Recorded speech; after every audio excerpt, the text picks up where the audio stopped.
Welcome, doctors. You know, in the busy world of healthcare, there's one thing that often gets overlooked, and that's orientation schedules. It seems like every time we have new hires coming in, the schedule somehow gets pushed aside, doesn't it? Hey, Dr. Joe, have you noticed how orientation schedules always seem to fall through the cracks in our office? We've been getting new hires, but some of them still haven't completed their training. Dr. Joe, oh, absolutely. There's always something urgent that demands our attention.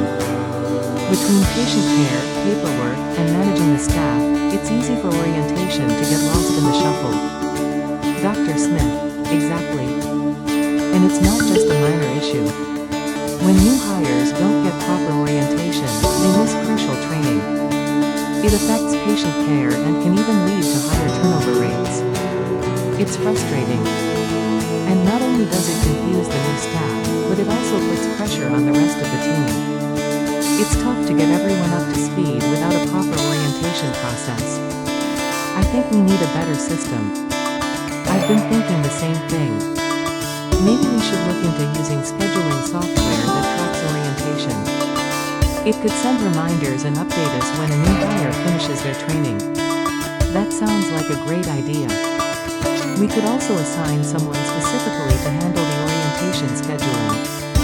With everything else we juggle, it's easy to forget, but with a dedicated person, it might run much more smoothly.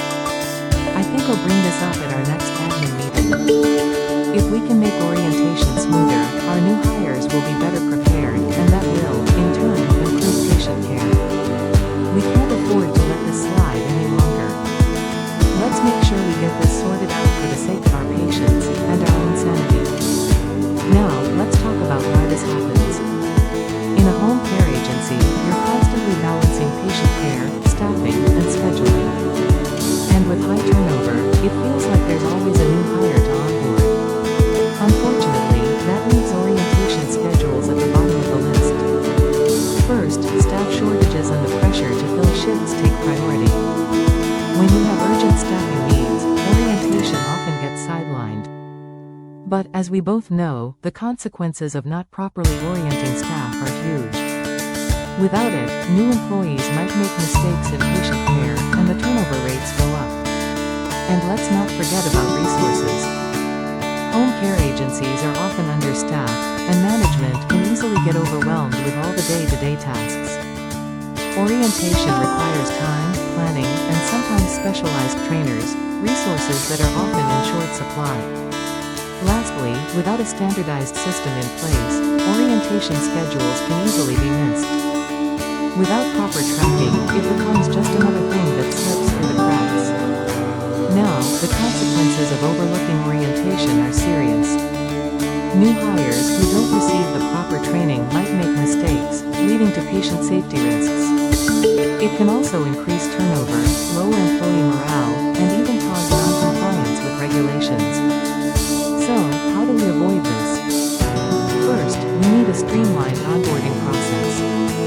From the moment a new hire steps through the door, they should have a clear, standardized orientation program in place. That means checklists, follow-ups, and a schedule they can rely on. Second, use technology. Scheduling software can automate reminders and track progress. You'll never miss an orientation again. Have someone specifically in charge of orientation. Whether it's an HR coordinator or a dedicated team member, having someone responsible ensures nothing slips through the cracks. And finally, make orientation a part of your agency's culture. It should be non-negotiable. Everyone needs proper training to succeed in the role, and when orientation becomes a core part of your process, so, to wrap it up, orientation is crucial to the success of any healthcare agency. With the right systems in place, we can make sure new hires are well prepared, improve patient care, and reduce turnover. Remember, orientation isn't just an extra step, it's an investment in your team and your patients. And if you're